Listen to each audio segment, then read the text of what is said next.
योऽन्तः प्रविश्य मम वाचमिमां प्रसुप्तां सञ्जीवयत्यखिलशक्तिधरस्वधाम्ना अन्त्याश्च हस्तचरणश्रवणत्वगादीन् प्राणान् नमो भगवते पुरुषाय तुभ्यम्. आषाढी एकादशीच्या निमित्ताने श्री महाविष्णूचं ध्यान केल्यानंतर विष्णूचाच एक अवतार म्हणून या भूमंडळावर प्रसिद्ध असलेल्या श्री विठ्ठलाच्या मूर्तीविषयी आज आपण बोलणार आहोत.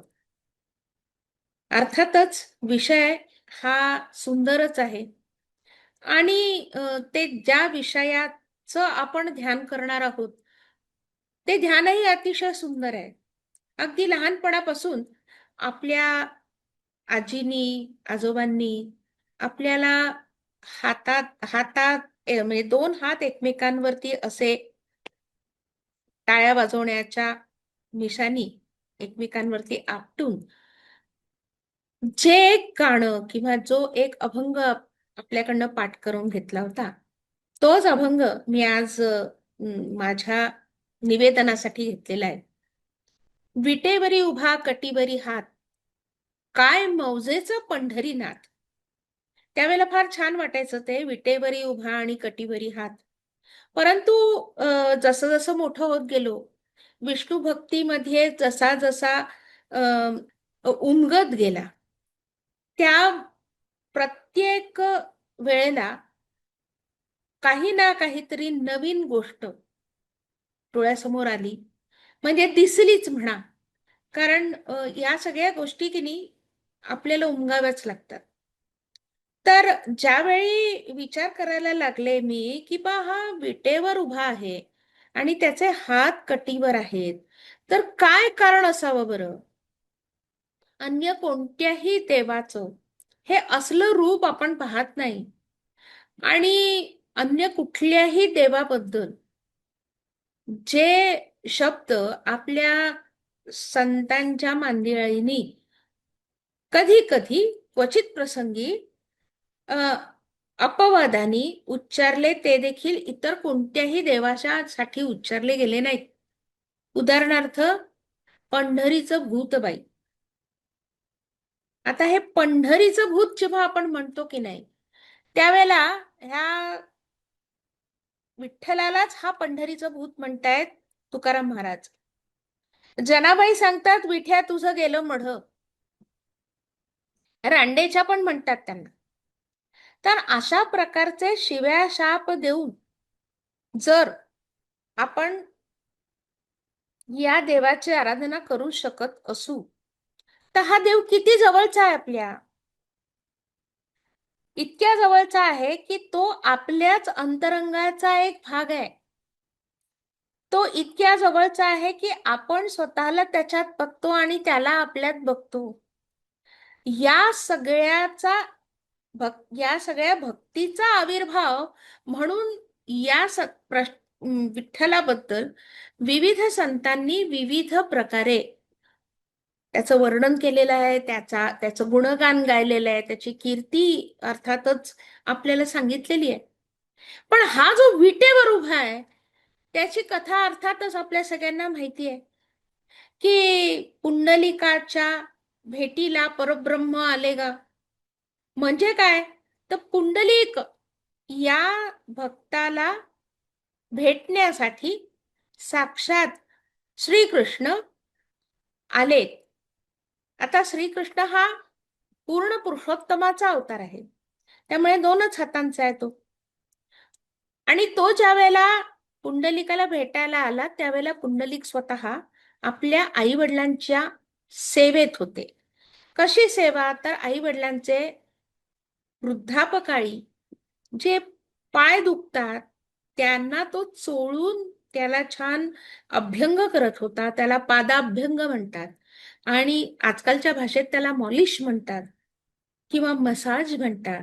तर त्यांना तो पुंडलिक फूट मसाज देत होता आणि तो देत असताना त्यात व्यत्यय येऊ नये ते अर्धवट सोडून तुला मी तुझं आगत स्वागत करण्यासाठी काही मी येणार नाही म्हणून तू एक काही वेळा करता का होईना पण एका ठिकाणी उभं राहा असं म्हणून जवळ एक वीट होती. मला असं वाटतं पाठ वगैरे भाजण्यासाठी त्या विटेचा वापर ते लोक करत असावेत.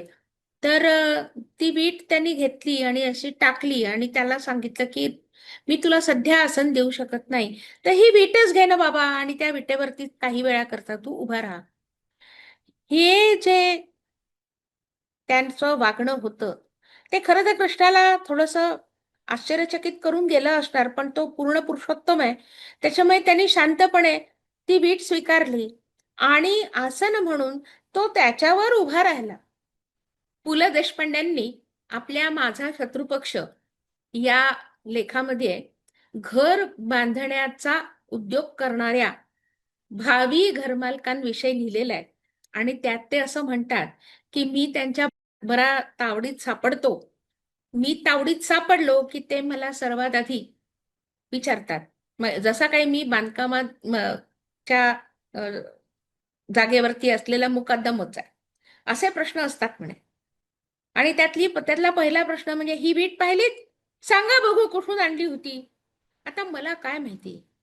मग ते माझ्या उजव्या हातात त्यांनी दाखवलेली वीट देतात आणि डाव्या हातात अजून एक कुठली तरी वीट देतात आणि मग सांगतात की तुमच्या उजव्या हातातली वीट ही घरी पाडून घेतलेली आहे आणि डाव्या हातातली वीट ही बाजारातून आणलेली आहे.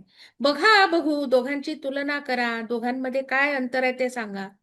आणि मग उरलेला अर्धा पाऊण तास, एक तास मी उजव्या हातामध्ये घरी पाडलेली वीट आणि डाव्या हातामध्ये बाजारातली वीट अशी घेऊन त्या घराचं, घरमालकाचं, घरमालकिणीचं, बांधकाम करणाऱ्या माणसांचं कौतुक ऐकत फिरत असतो.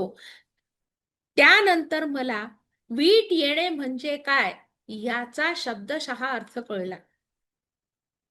तर आता ही जी वीट आहे, हिचा वीट येण्याच्या आधी मी तुम्हाला याच्या मूर्तीशास्त्रामध्ये किंवा मूर्तीमध्ये विटेचा अर्थ काय तो समजावून सांगण्याचा प्रयत्न करते. का बुवा आपला हा पंढरीचा पंढरीनाथ एका साध्याशा विटेवर उभा आहे?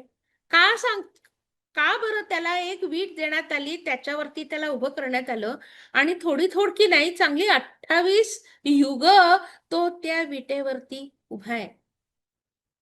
आपण जी आरती म्हणतो त्याच्यामध्येच नामदेव महाराजांनी सांगितलेलं आहे, युगे 28 विटेवरी उभा, वामांगी रखुमाई दिसे दिव्य शोभा, पुंडलिकाचे भेटी परब्रह्म आले का, चरणी वाहे भीमा उद्धरी जगा. त्यातला पहिला संदर्भ आपण बघितला की तो विटेवर उभा आहे. दुसरा संदर्भही आपण बघितला की पुंडलिकाचे भेटी परब्रह्म आले का. तर हे परब्रह्म हे या विटेवर का उभं आहे हा प्रश्न जेव्हा मला पडला त्यावेळेला मी विचार करू लागले. आणि मग मला आदिशंकराचार्यांचं जे अष्टक त्यांनी विष्णू किंवा पांडुरंगाचं लिहिलेलं आहे त्या अष्टकाचा पहिला श्लोक जो आहे तो मनाला भावून गेला. महायोग पीठे स्थिते भीमरथ्याम असं तर त्या अष्टकाचं सुरुवात आहे. तर आता हे त्यांनी ही जी वीट आहे हे महायोग पीठ आहे. कारण अन्यत्र कुठेही कोणताही देव असा विटेवरती उभा नाही. तुम्ही बघितलं असेल तर एक तर ते कमलासनात बसलेले असतात, कमलासनात उभे असतात किंवा एखाद्या सिंहासनावरती म्हणजे पर्यंकावरती किंवा त्यांचं जे विशिष्ट आसन आहे अशा आसनावरती ते बसलेले असतात. हा का असा अवघडलेला आहे? तर हा महायोग करणारा आहे म्हणून तो त्या विटेवर उभा आहे. आता वीट या शब्दाला संस्कृतमध्ये इष्टिका असं म्हणतात आणि आपल्या रोजच्या मराठी भाषेमध्ये आपण त्याला ब्रिक असं म्हणतो. तर म्हणजे सध्या प्रचलित असलेल्या मराठी भाषेत त्याला ब्रिक असा शब्द आहे. मग त्याची लांबी, रुंदी, उंची ही निश्चित असते. हा मातीचा आयताकृती सघन कच्चा किंवा भाजलेला असा पोकळा असतो. हे सगळं जेव्हा मी म्हणते ना त्यावेळेला मी पूर्वीच्या काळचा संदर्भ देते. आज आता फ्लाय ॲशनी वीट तयार होते, किंवा अन्य कोणत्या सिमेंटनी तयार होते वगैरे वगैरे वगैरे, परंतु त्या सर्वांचं कार्य एकच आहे. ते कार्य म्हणजे एक बांधकामासाठी आवश्यक असलेली ती एक बाब आहे किंवा गोष्ट आहे. सरस्वती सिंधू नदीच्या खोऱ्यात जी संस्कृती उदयाला आली होती, त्यांच्या एकूणच सगळ्या बांधकामामध्ये विटांचं गुणोत्तर नक्की होतं. म्हणजे आजकालच्या मराठी भाषेमध्ये फिक्स्ड होतं. ते गुणोत्तर म्हणजे प्रपोर्शन किंवा त्याचं मोजमाप म्हणजे मेजरमेंट्स हे 1:2:4 होते. म्हणजे एकाला 2, 2ला 4. म्हणजे लांबीला ती 28 सेंटीमीटरची होती, रुंदीला ती 14 सेंटीमीटरची होती आणि जाडीला 7 सेंटीमीटरची होती. हे काहीशी कमी जाड जाड असलेली अशी ही विटांची एकसारख्या विटा या सरस्वती सिंधू खोऱ्यांमध्ये जी बांधकामं झाली आहेत त्याच्यामध्ये आपल्याला आढळतात. त्यात त्यांनी रस्ते देखील या विटांनी बांधून काढलेले आहेत. रस्त्याच्या बाजूला असलेले जे सांडपाण्याचे ओहोळ वाहणारे किंवा म्हणजे ड्रेनेज सिस्टीम जी आहे ती त्यांची अतिशय छान आहे. त्याचे गटर्स खूप छान केलेले आहेत. आणि अजून एक गमतीशीर प्रकार असा आहे, याचं कारण असं आहे की मी धोलावीरालाही जाऊन आले आणि लोथललाही गेले होते. तर या दोन्ही ठिकाणी मला एक गंमत अशी जाणवली की रस्ते सगळे काटकोनात असले तरी त्याच्या बाजूनी वाहणाऱ्या सांडपाण्याच्या ज्या नाल्या आहेत त्याला मात्र त्यांनी अगदी चौरस चौकोनाचा काटकोन दिला नाही, तर त्याला अशी छान गोलाई दिली आहे. त्याच्यामुळे पाणी असं छान गोल आकारात वळतं आणि जिथे कुठे त्याला सोडलाय तिथे ते जातं. तर आता विटा, त्यांचा वापर आणि एकूणच त्यांचं अस्तित्व हे फार महत्वाचं आहे. म्हणून मी याला नाव दिलंय वीट पुराण. हे अवीट आहे. कितीही तुम्ही म्हटलं तरी विटेशिवाय पर्याय नाही. हे बांधकामाचं प्राथमिक एकक आहे, म्हणजे प्रायमरी युनिट आहे. तुम्हाला जर बांधकाम करायचं आहे असं तुम्ही म्हटलं तर पहिली ऑर्डर ही विटांची दिली जाते. नंतर मग त्यांना जोडण्यासाठी जुडायचं इतर सामान मागवलं जातं. त्यामुळे जोडली जाणारी ती वीट आहे, हे आपण आधी लक्षात घेतलं पाहिजे. मग सर्वात लहान, उचलायला, जोडायला, उभारायला अतिशय सोपा असा हा पदार्थ आहे किंवा अशी ही वस्तू आहे. दगडापेक्षा वीट मऊ असाही एक वाक्प्रचार मराठीमध्ये आहे. मराठीचे जाणकार आपल्याला त्याचा अर्थ चांगलाच समजावून सांगतील. मला जो समजला ते सांगते की बा एखाद्या 2 टणक गोष्टी जर आपल्याला हाताळायच्या असतील तर त्यातल्या त्यात कोणती वस्तू मऊ आहे याचा विचार करून आपण त्याचा स्वीकार करतो. त्यामुळे दगडापेक्षा वीट मऊ. तर ही वीट मग आपल्याला बांधायला म्हणून उपयोगात येते. हिचे मोजमाप ठरलेली आहेत, मी तुम्हाला सांगितलं. ती मोजमाप ठरलेली यासाठी आहे की संपूर्ण प्रक्रियेमध्ये त्या प्रक्रियेसाठी लागणारं जे काही मटेरियल आहे, मटेरियल म्हणजे वस्तू आहेत जेवढ्या काय, त्या सगळ्या एका निश्चित प्रमाणात पाहिजेत, त्यांची परिमाणं निश्चित पाहिजेत आणि ते स्थिर मापदंडाचे असावेत. म्हणजे त्यांना जेव्हा आपण मोजतो तेव्हा ते एकसारखे असावेत, म्हणजे बांधकाम सोपं होतं. नाहीतर एक वीट भली मोठी आणि दुसरी वीट अतिशय छोटी असं असेल तर ते बांधकाम संतुलित होत नाही. त्यामुळे विटेचं परिमाण हे संपूर्ण भारतभरामध्ये नक्की केलेलं आहे. ते नित्य स्थिर आहे आणि त्या नियमांचं पालन काटेकोरपणे केलं जातं. त्याचं मूल्यही निर्धारित केलं जातं. आणि त्याच्या मर्यादाही सर्वांना माहिती आहे. परंतु विटेने केलेलं बांधकाम म्हणजे एकावर एक वीट रचून त्याला आजूला आणि बाजूला दुसऱ्या विटा रचून आपण जे बांधकाम करतो त्याला भिंत असं म्हणतात. एक भिंत बांधून झाली की त्याच्या जोडीला इतर 3 भिंती बांधल्या की एक खोली तयार होते. आणि विटांचं बांधकाम हे नागरीकरणाचं लक्षण आहे.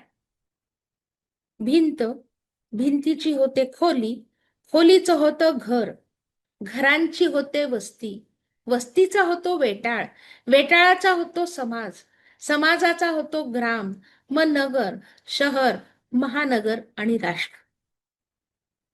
म्हणजे आपल्याला असं लक्षात येतं की हे सगळं जे काही आपण फुलवत नेलेलं आहे त्याकरता वीट हे एक प्राथमिक एकक आहे. ज्या ज्या ठिकाणी तुम्हाला वीट सापडते ना त्या त्या ठिकाणी मानवी वस्तीचे पुरावे पण सापडतात. कारण इतर कोणताही प्राणी वीट तयार करत नाही आणि वीट तयार करून ती रचून त्याच्यावरती आपले इमले बांधत नाही. मग आपण म्हणू की सुगरिणी बांधतात की त्यांची घरटी, ते घरटं असतं, ते विटेचं नसतं. त्याच्यासाठी उर्दूमध्ये ज्याला तिनका असा शब्द आहे किंवा वाळक्या काड्या, वाळलेलं गवत असं सगळं साहित्य आणून ते त्याच्यातून त्यांना हवी तशी एक रचना तयार करतात आणि ते अतिशय टेम्पररी म्हणजे अस्थायी असतं. प्रत्येक विणीच्या काळात नवीन घरटं बांधलं जातं. विटेनी बांधलेलं घर मात्र असं नाही, ते 3-3, 4-4 पिढ्या टगून राहतं, टिकून राहतं. म्हणून वीट ही मानवी समाजाच्या जडणघडणीचा एक अविभाज्य भाग आहे. स्वतःच्या सोयी आणि सुविधांसाठी केलेली नियम आणि नियोजनबद्ध रचना. नियम कसे? किंवा पूर्वीच्या काळी एक ओटा असला पाहिजे, मग तिथून तुम्ही आत आलात की मग एक एक मोठा दिवाणखाना असतो. दिवाणखान्यातून आत गेलात की माझघर असतं. माझघरातून आत गेलात की मग शयनकक्ष असतो. तिथून त्याच्या एका बाजूला स्वयंपाकघर असतं, न्हाणीघर असतं. म्हणजे कोणत्या जागेचा वापर कशा करता करायचा आणि कोणत्या माणसाला स्वयंपाकघरापर्यंत शिरू द्यायचं याचे काही नियम होते की नाही, आणि ते नियम काटेकोरपणे पाळले जायचेत की नाही. त्यामुळे विटेनी आपल्याला हे नियमबद्ध आणि नियोजनबद्ध वागण्याची सवय लागते. म्हणून वीट हा या समाज रचनेचा पाया आहे असं म्हटलं तर काही त्याच्यात वावगं ठरायचं कारण नाही. मापदंड आणि नियमांच्या आधारे वीट विटेला जोडली जाते. एकसारख्या विटा असतात त्या. तुम्ही बघितलं असेल तर माणूस कितीही आतून वेगळा असला तरी समाजात वावरण्याचे, एकमेकांशी वागण्याचे असे निश्चित नियम असतात आणि साधारणपणे आपल्या वर्तणुकीच्या 70 ते 75% भाग हा त्या नीती नियमांच्या चौकटीमध्ये बंदिस्त असतो. तरच आपण दुसऱ्या माणसाशी सौहार्दपूर्ण असं वर्तन करू शकतो. मोठ्यांचा आदर करायचा आहे, आपल्या बरोबरीच्या लोकांशी आपलेपणाने स्नेहाने वागायचं आहे आणि आपल्यापेक्षा लहान जे आहेत त्यांच्यावर मायेची पाखर धरायची आहे. हा एक साधा नियम आहे. या नियमाच्या आधारेच आजतागायत आपण या समाजात राहत आलेलो आहे. म्हणजे आपण सगळे जवळपास सारखं वागतो की नाही. आता जे वागत नाही त्यांना आपण उद्दाम म्हणतो, अश्लाघ्य म्हणतो. आमच्या अस्सल वऱ्हाडी भाषेमध्ये त्याला उजड्ड असा शब्द आहे. आणि त्या उजड्ड म्हणूनच कळतं की बा नेमकं तो माणूस कसा वागत असेल. ज्याला बोलण्याचा आणि वागण्याचा पोच नाही, असा असा माणूस किंवा अशी व्यक्ती ही या समाजाच्या चौकटीत बसत नाही. त्याच्यामुळे त्याच्यापासून आपण स्वतःला वेगळं करतो. मापात न बसणारी जर वीट असेल तर तिलाही वापरात ही आणत नाहीत. आणि एकदा का ती वीट त्या जागी बसली की ती स्थिरावते. तिला कधीही कधीही काढून किंवा आता मी ना जरा घराची अरेंजमेंट बदलते तर जरा ही वीट काढून या भिंतीला लावते, असं कधीही होत नाही. त्यामुळे जे समाजाचे नियम आहेत ते नियम नेमके तसेच ठेवले तर तो समाज सुरळीत चालतो. याचा अर्थ असा मुळीच नाही की कालानुरूप आपण बदलायला नको, परंतु काही नीतिमत्तेच्या ज्या चौकटी आहेत त्या मात्र त्रिकालाबाधित सत्य असतात. याच्यावर कडे दुर्लक्ष करून चालणार नाही. तर जशी विटेशी जोडली जाते तसा माणूस माणसाशी जोडला जातो. संपूर्ण समाजाची रचना या विटेवर आधारलेली असते. कळप आणि समाज या शब्दांमध्ये जर आपण फरक करायचा ठरवला, अंतर करायचं ठरवलं, तर समाज विटेवर आधारित असतो, कळप हा विटेच्या आधाराशिवाय असतो. म्हणून आपला हा जो आदर्श आहे की नाही, ज्याच्या दर्शनाकरता आपले डोळे आसुसलेले असतात, तो या विटेवर उभा असतो. त्यामुळे विटेवरी उभा आणि या विटेच्या आधारे आपण समाजाच्या विकासाच्या वेगवेगळ्या पायऱ्या रचत असतो, घडवत असतो आणि त्या पायऱ्या चढून जाऊन स्वतःला एका उच्च प्रकारच्या जीवनशैलीमध्ये ओतत असतो किंवा ढाळत असतो. हिंदी शब्द आहे ढालना. मुशीमध्ये स्वतःला घडवत असतो. म्हणजे वीट हा उत्कर्षाचा देखील संकेत आहे. तो मग शारीरिक उत्कर्ष असो, मानसिक उत्कर्ष असो, बौद्धिक उत्कर्ष असो, सामाजिक उत्कर्ष असो आणि आध्यात्मिक उत्कर्ष असो.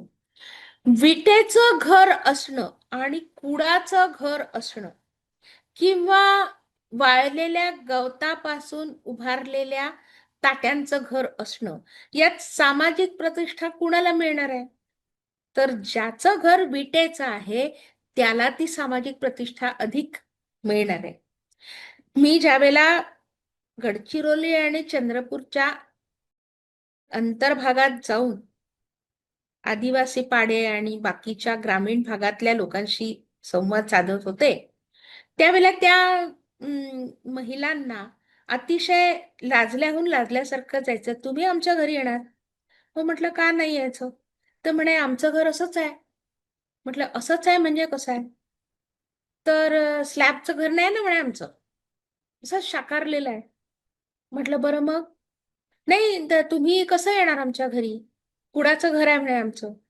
तर कुडाच्या भिंती आणि त्याच्यावरती पालापाचोळा टाकून किंवा झावळ्या टाकून किंवा कौल शाकारून त्यांनी आपल्यासाठी घर उभारलं होतं. फार सुंदर होतं ते घर, परंतु त्यांना त्याची लाज वाटत होती. कारण त्यांच्या मते त्यांनी विकासाची ती पायरी पार केली नव्हती. त्यामुळे उत्कर्ष नाही म्हणजे आपण कुठेतरी मागासले आहोत, असा एक गैरसमज त्या लोकांच्या मध्ये नक्की होता. अर्थात साधन समृद्धीच्या वाटेनं जाता आपल्याला नक्की वाटतं की हो त्यांच्याकडे ही साधनं नाहीत. साधनं नाहीत म्हणजे त्यांचा विकास झालेला नाही. आणखीन एक मुद्दा मला तुम्हाला मांडावा असं वाटतो आणि मी जिथे जिथे विष्णू आणि लक्ष्मीबद्दल बोलते त्या त्या ठिकाणी मी हा मुद्दा हा बिंदू उपस्थित करतेच करते. विष्णू सहस्रनाम आणि श्री सूक्त यांची जर तुम्ही फलश्रुती बघितली तर या दोनही आणि या दोनच स्तोत्रांमध्ये आणि सूक्तामध्ये अनुक्रमे हा श्लोक तुम्हाला नक्की मिळतो. न क्रोधो न च मात्सर्यम न लोभो न अशुभामती. मी मुद्दाम संधी विग्रह करून दिलेला आहे. हा जो समाजाचा पाया विटेवरती आपण रचत जातो आहे, तो समाज कशा लोकांचा बनलेला असावा. मग तो समाज पुरुष असो की त्यात समृद्धी, संपत्ती आणि उन्नतीची फळं चाखणारी अभ्युदय झालेली माणसं असो, त्यांनी कसं वागणं अपेक्षित आहे. कारण ही दोन्ही प्रकारची जी माणसं आहेत ही विष्णू आणि लक्ष्मीचे भक्त आहेत असं म्हटलेलं आहे. त्यांच्यात क्रोध नसावा, त्यांच्यात मात्सर्य भाव नसावा. म्हणजे ती जी जाहिरात होती एका टीव्हीची, नेबर्स एनवी ओनर्स प्राईड, त्यातला एनवी हा शब्द नसावा. न क्रोधो न च मात्सर्य न लोभो, लोभ नसावा. इंग्रजीत सांगते ग्रीड नसावी. आणि न अशुभामती. अशुभामती हे अतिशय महत्वाचं आहे की बा आपल्या मराठीमध्ये एक अतिशय विचित्र म्हण आहे. विचित्र म्हणण्यापेक्षा काहीशी ग्रामीण आहे किंवा ग्राम्य आहे असं मी म्हणेन की नवरा मेला तरी चालेल पण सवत रणकी झाली पाहिजे. म्हणजे माझी सवत विधवा व्हावी म्हणून मी माझ्या नवऱ्याला मारून मी सुद्धा विधवा होईल, ही जी वृत्ती आहे ना त्याला अशुभामती असं म्हणतात. हे फक्त एक साधं उदाहरण दिलं. परंतु स्वतःच्या अंगावर स्फोटक बांधून गर्दीच्या ठिकाणी जाऊन निरपराध लोकांच्या स्फोटाद्वारे उडवून टाकणे ही या अशुभामतीची उदाहरणांपैकी एक आहे. जूनचा नरसंहार करणे किंवा वंशसंहार करणे हा हिटलरची अशुभामती होती. ज्या ज्या मूळ निवासी लोकांची कत्तल करून डच, फ्रेंच, ब्रिटिश आणि पोर्चुगीज लोकांनी स्वतःचा धर्म, स्वतःची संस्कृती आणि स्वतःचं साम्राज्य त्यांच्यावरती लादलं, ही संपूर्णपणे अशुभामती होती.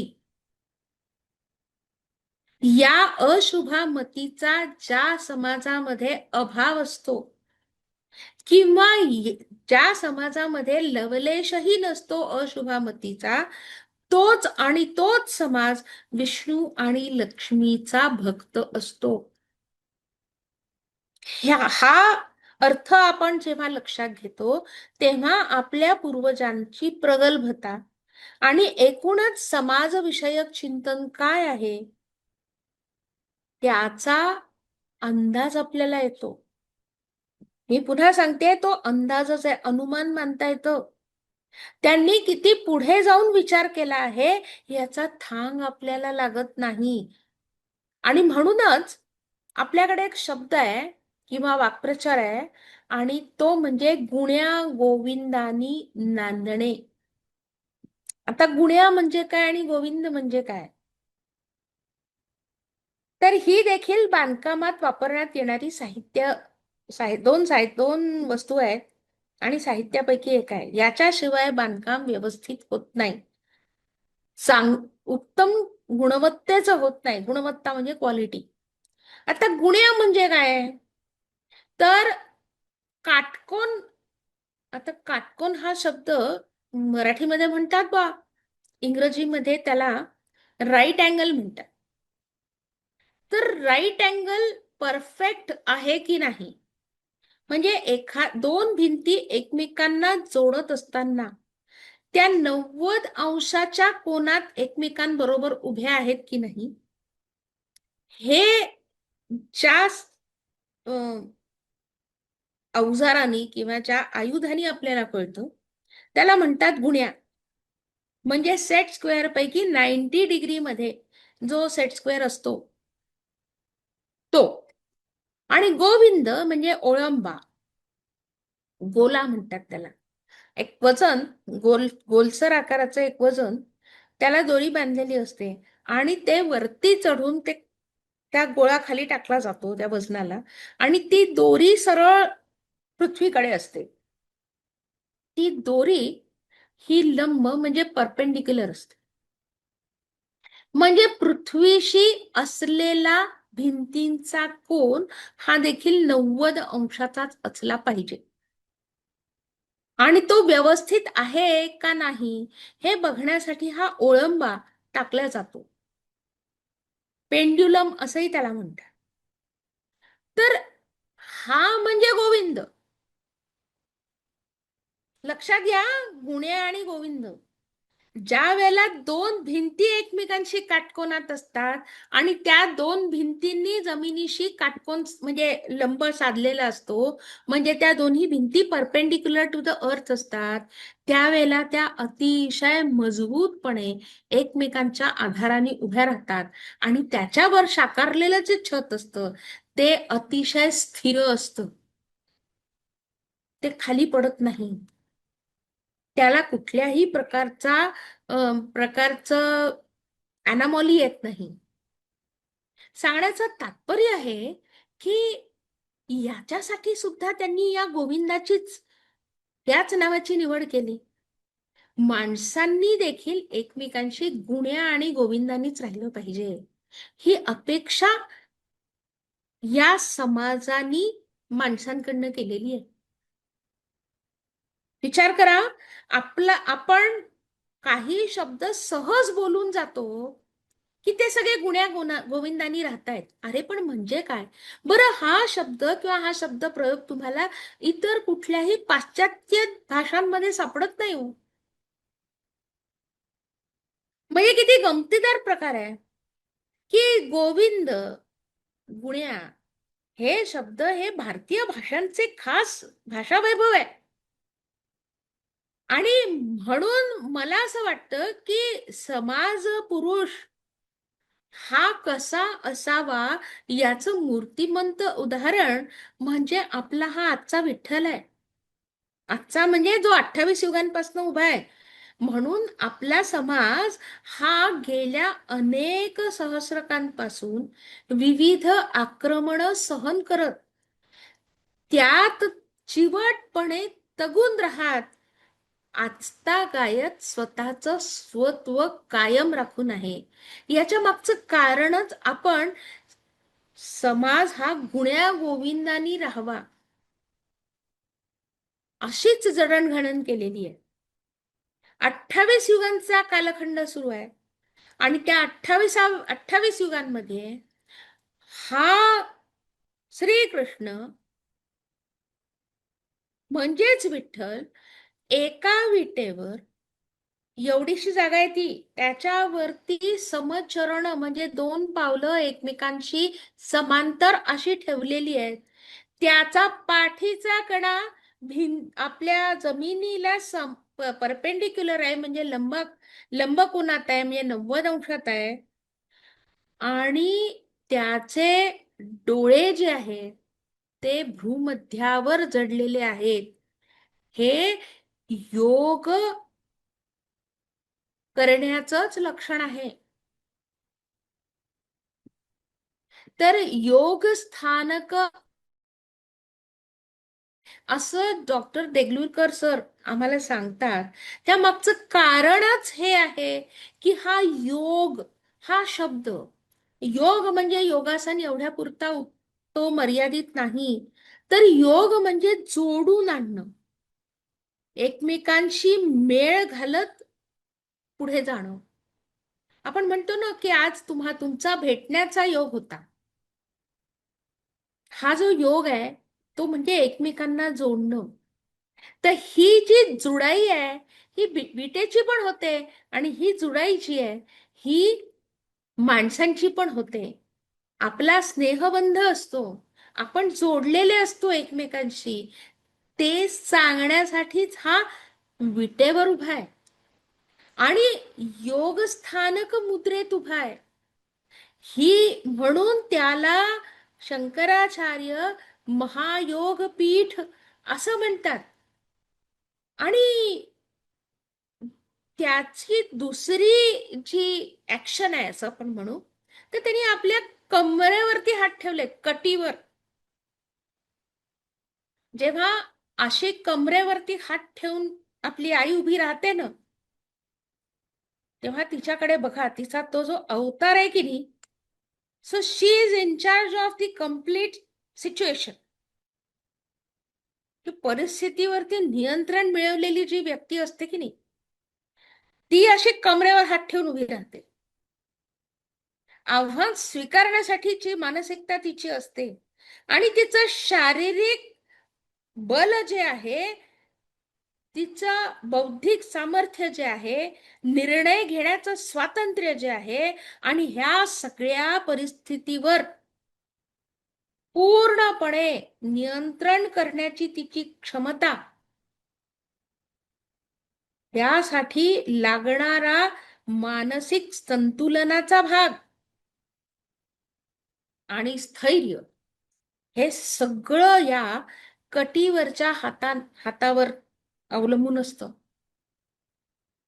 हा जो कटीवर दोन्ही हात ठेवून तो उभा आहे, म्हणजे मला इथून कोणीही हलवू शकत नाही, या निर्धारासकट तो उभा आहे. मग हा निर्धार कशासाठी आहे? तर समाजाचे 4 पुरुषार्थ आहेत, आपण नेहमी त्यांचा विचार करतो. पहिला पुरुषार्थ आहे तो म्हणजे धर्म.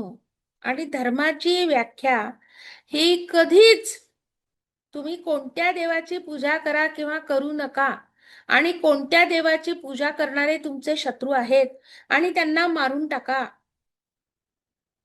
हे सांगणारी नाही. धर्म हा कसा असतो याची व्याख्या मनुस्मृतीमध्ये केलेली आहे. तर 10 लक्षणं आहेत जी तुम्हाला तुमच्या वर्तनातून प्रकट करायची आहेत. 10 लक्षणं आहेत जी तुम्हाला सतत धारण करायची आहेत. त्याच्यापैकी धृती आहे, क्षमा आहे, दम आहे, अस्तेय आहे, शौच आहे, इंद्रिय निग्रह आहे, धी म्हणजे बुद्धी आणि त्याला तल्लख ठेवणारी विद्या पाहिजे, सत्य आहे, अक्रोध म्हणजे न रागवणं आहे. या 10 गोष्टी एकत्र आणून जे काही तुमचं वागणं तुम्ही सुधरवलेलं आहे किंवा ज्या मुशीत तुम्ही स्वतःला घडवलेलं आहे, तो म्हणजे धर्म. तुम्ही करत असलेल्या किंवा करत नसलेल्या कुठल्याही कर्मकांडाशी धर्माचा संबंध नाही. कर्मकांड हा धर्माचा एक भाग असू शकतो, पण कर्मकांड म्हणजे धर्म नव्हे. तुमच्या श्रद्धा आस्था म्हणजे धर्म नव्हे. धर्म हा धारण करायचा असतो आणि इतरांशी आणि स्वतःशी प्रामाणिक राहून त्या धर्माचं पालन करायचं असतं.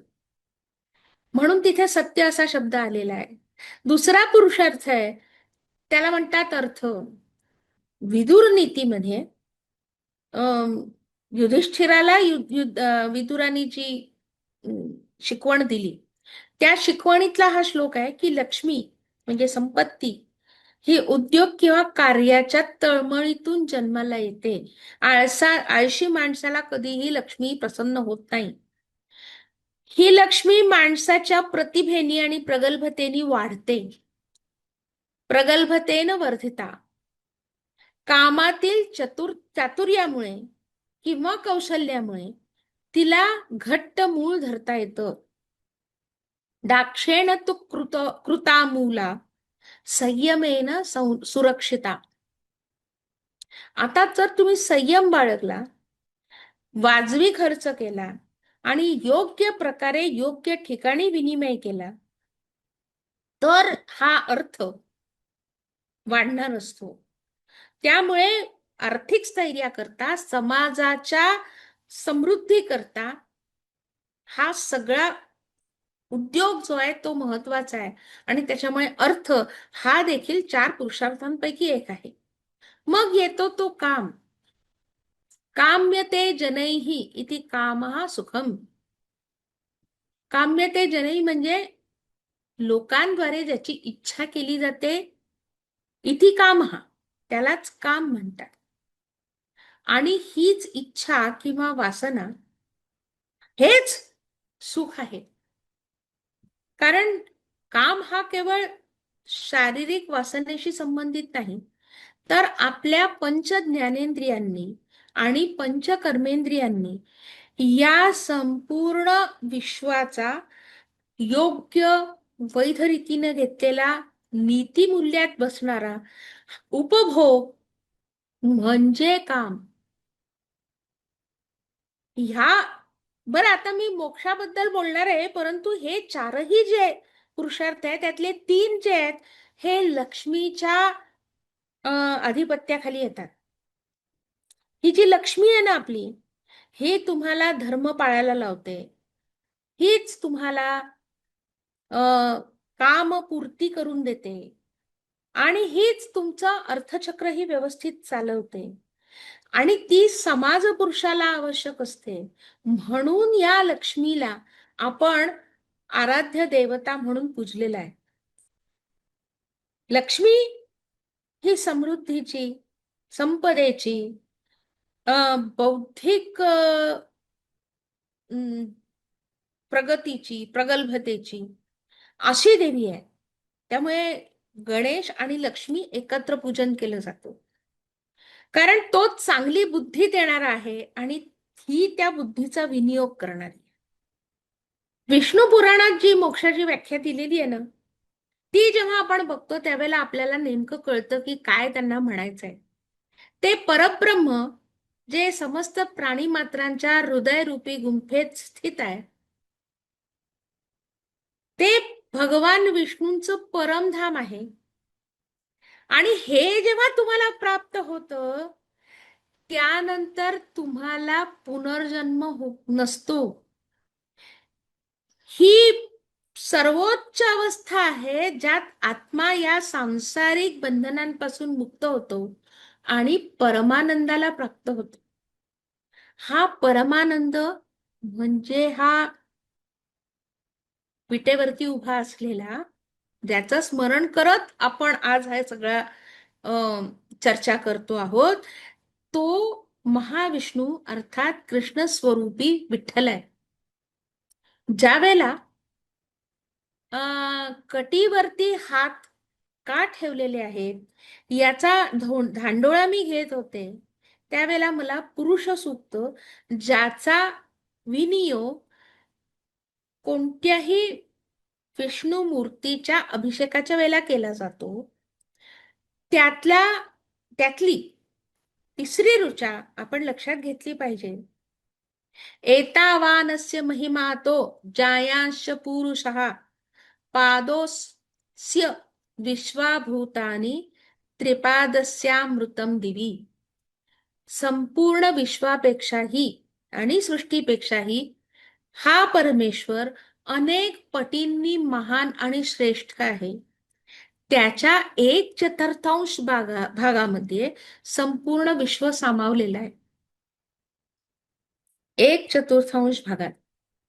आणि त्याचे उरलेले 3/4 भाग आहेत ते अमृत स्वरूप आणि दिव्य अशा स्वर्गात किंवा इतर लोकांमध्ये प्रकाशमान आहेत. याचा अर्थ असा की ही जी काही हा जो काही संसार आहे, ही जी काही सृष्टी आहे, चर असो अथवा अचर, काहीही असलं तरी या भवसागराचा एकूण व्याप किती आहे, तर आपण त्यात गटांगळ्या खातो. परंतु हा जो कमरेवरती हात ठेवून उभा असलेला कान्हा आहे, कृष्णा आहे, विठ्ठल आहे, तो आपल्याला सांगत असतो बस कमरे इतकंच तर आहे. पण त्याची कंबर आहे ती, त्याचे पाय आहेत. त्यामुळे आपल्याला त्याच्या दिशेने आपण जायला लागलो की हा सगळा भवसागर आपल्या एकूणच आवाक्यात येतो आणि त्याचा थांग आपल्याला शोधण्याचा आवश्यकता पडत नाही. आपण पोहत सहजपणे याच्याजवळ पोचू शकतो, कारण याच्या श्रीकमलांशीच आपल्याला ठाव घ्यायचा असतो. मग इतर भवसागराचा ठाव घेण्याची गरज नाही ना. जी काही शक्ती, जी काही बुद्धी, जे काही प्रयत्न, जो काही सायास आपल्याला करायचा आहे तो याच्या चरणकमलांसाठी करायचा आहे. भवसागराचा ठाव घेतला काय न घेतला काय, आपल्याला पोहत त्याच्यापर्यंत पोचायचंय. त्यामुळे ज्यावेळी हा कटीवरती हात ठेवून उभा आहे तर तो सांगतात काय आदिशंकराचार्य की प्रमाणम भवाब्दे हृदम मामकानाम नितंब कराभ्याम धृतो येन तस्मात् विधातुर व सत्यै धृतो नाभिकोशः परब्रह्मलिंगम भजे पांडुरंगम. ज्यांनी ब्रह्मदेवाला आपल्या नाभिकोशात ठेवलाय असा हा परब्रह्म आहे. आणि तो परब्रह्म लिंग म्हणजे लिंग हे प्रतीक आहे, तर परब्रह्माचं जे प्रतीक आहे, मूर्ती स्वरूप आहे, त्या पांडुरंगाचं मी भजन करतो. कारण तो माझ्या भक्तांसाठी हा भवसागर किती खोल आहे, तर केवळ माझ्या कमरे इतकाच खोल आहे. माझ्या कटीवरती म्हणूनच मी असे हात ठेवलेले आहेत आणि तुम्हा सगळ्यांना सांगतोय की बाबा रे, अजिबात घाबरू नका, मी आहे. तुम्ही गटांगळ्या खाणार नाही जर तुम्ही माझी भक्ती केली तर. अर्थात भक्ती केली तर म्हणजे when you am at achieving his blessings. काय इंग्रजीमध्ये बोललेलं बरं दिसतं ना. त्यामुळे त्याचं आपलं उद्दिष्ट काय आहे, आपला गोल काय आहे, तर त्याचे आशीर्वाद आपल्याला मिळावेत, त्याची कृपा आपल्यावर व्हावी, याच्यासाठी जर आपण हा सगळा खटाटोप केला तर आपल्याला कुठल्याही प्रकारची भीती, आशंका किंवा अशाश्वती मनात ठेवायचं कारणच नाही. हे सांगत तो शाश्वत तिथे उभा आहे बरं. आणि त्याच्यामुळे एक आणखीन गोष्ट सांगायची इच्छा होते, ते म्हणजे भारतीय अध्यात्म आणि योगशास्त्रामध्ये आणि आयुर्वेदामध्ये देखील मानवाच्या देहाला एकूण 9 छिद्र आहेत. आयुर्वेदामध्ये कशाला, इवन ॲलोपॅथीमध्ये सुद्धा मानवी शरीराचा जेव्हा आपण रचना बघतो त्यावेळेला 9 छिद्र आहेत आणि त्या 9 छिद्रांना आपल्याकडे आपण नवद्वार म्हणतो.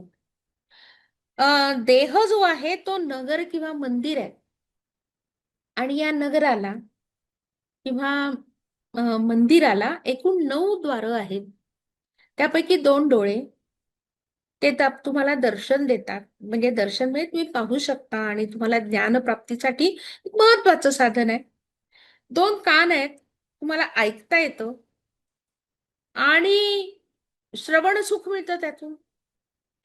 2 नाकपुडे आहेत, त्याच्यातनं आपण श्वासोच्छ्वास तर करतोच, म्हणजे आपला प्राणमय कोश हा यातूनच धारण केलेला असतो आपण. आणि मुख्य म्हणजे गंध येतो, सुगंध किंवा दुर्गंध. बोलण्यासाठी एक तोंड आहे, त्यात एक जीभ आहे, तिला रसना असं म्हणतात. ही तर पूर्ण पोकळीच आहे तोंडाची. पोटापासून म्हणजे इसोफेगस आणि अन्ननलिका, म्हणजे श्वासनलिका आणि अन्ननलिका अशा 2 नलिका आहेत, त्या तुम्हाला फुफ्फुसात आणि जठरामध्ये घेऊन जातात. त्यामुळे तोंड हे एक आणखीन एक द्वार आहे. आणि कमरेच्या खाली मात्र भूतद्वार म्हणजे जिथून आपण मलविसर्जन करतो. आणि दुसरं आहे ते मूत्रद्वार किंवा जननद्वार, त्याच्यातून मूत्रविसर्जन आणि प्रजनन होतं. तर आता ही सगळी जी नवद्वारं आहेत, तर त्या म्हणूनच आपण ज्या वेळेला दत्ताची आरती म्हणतो, त्यावेळेला ते आहे ना, नवखिडक्यांच्या डोहामध्ये मूर्ती बैसविली, सप्तही सागराचा वेढा कैसा घातला, तुका म्हणे बाप माझा कनवळवला. तर ह्या नवद्वारांच्या एकूणच सगळ्या खिडकीमध्ये, नवखिडक्यांमध्ये कुठून तुमचे प्राण अंतकाळी बाहेर पडावे, हे देखील सांगत तो उभा आहे, की कमीत कमी असं वागा की मृत्यू समयी तुमचे प्राण कमरेच्या वरच्या छिद्रांमधनं बाहेर पडतील, कमरेच्या वरच्या द्वारांमधनं बाहेर पडतील. सर्वोत्तम म्हणजे डोळ्यातून गेलेले प्राण. सामान्य माणसाकरता सांगतेय मी हे, ज्याचे प्राण डोळ्यातून जातात तो पुण्यात्मा होता असं समजायचं. ज्याचे प्राण ब्रह्मरंध्रातनं जातात त्याला संजीवन समाधी मिळते, तो योगी असतो. त्यामुळे म्हणजे ब्रह्मरंध्रातनं जाणारे प्राण वगैरे फार मोठ्या अपेक्षा आपण ठेवायला नको, परंतु किमान डोळे, नाक, कान आणि तोंड या कमरेच्या वरच्या द्वारांमधनं प्राण जाणं, एवढं तर आपण आयुष्यभरात नीट वागून, नीतिमत्तेने वागून, सत्य बोलून, इतरांना मदत करून, सदाचाराने वागून नक्की करू शकतो. आणि तेच करा हे सांगणारी ही महायोगपीठावरती उभी असलेली आपली विठ्ठलाची मूर्ती, लहानपणापासून आपण ऐकत आलेलो आहे. विटेवरी उभा, कटीवरी हात, काय मौजेचा पंढरीनाथ. आणि म्हणूनच या पंढरीनाथाचं जेव्हा वर्णन, ध्यान वर्णन जेव्हा शंकराचार्यांनी केलं, त्यावेळेला ते म्हणतात समचरण सरोजम. दोन पावलं अगदी, दोन म्हणजे पदकमल जे आहेत ते एकमेकांना समांतर ठेवलेले आहेत. सांद्र नीलांबुदाभम म्हणजे निळसर रंगाची झाक असलेली कमळ, त्याप्रमाणे याचा चेहरा आहे. जगनविहित पाणी मंडनम मंडनानाम. त्यांनी आपल्या कमरेवरती आपले दोन्ही हात ठेवलेले आहेत आणि विविध प्रकारच्या अलंकारांनी तो नटलेला आहे. हा अतिशय अलंकार प्रिय आहे बरं, माझा स्वतःचा अनुभव आहे. तरुण तुलसी माला कंदरम कंज नेत्रम, ज्यांनी गळ्यामध्ये अगदी ताजी टवटवी तशी तुलसीची माला धारण केलेली आहे आणि त्याचे केस, त्याचे डोळे कमलाप्रमाणे आहेत. हा सदय म्हणजे त्याच्या मनात सतत दया आहे. धवल हासम, जो अतिशय शुभ्र म्हणजे कपटी नव्हे तर निरागस हास्य ज्याच्या अधरावरती आहे, अशा विठ्ठलाचं चिंतन मी करते किंवा मी करतो. आणि आजच्या या विशेष भागात ज्यावेळी देवशयनी एकादशी अर्थातच आषाढी एकादशी आपण साजरी करणार आहोत, त्यावेळी या विटेवरी उभा, कटीवरी हात, काय मौजेचा पंढरीनाथ याला शतशः प्रणाम करून आपण माझा हे सगळी बडबड ऐकून घेतली याबद्दल आपल्या सर्वांचे, विशेषतः इंडिकल्टचे मनापासून आभार. धन्यवाद.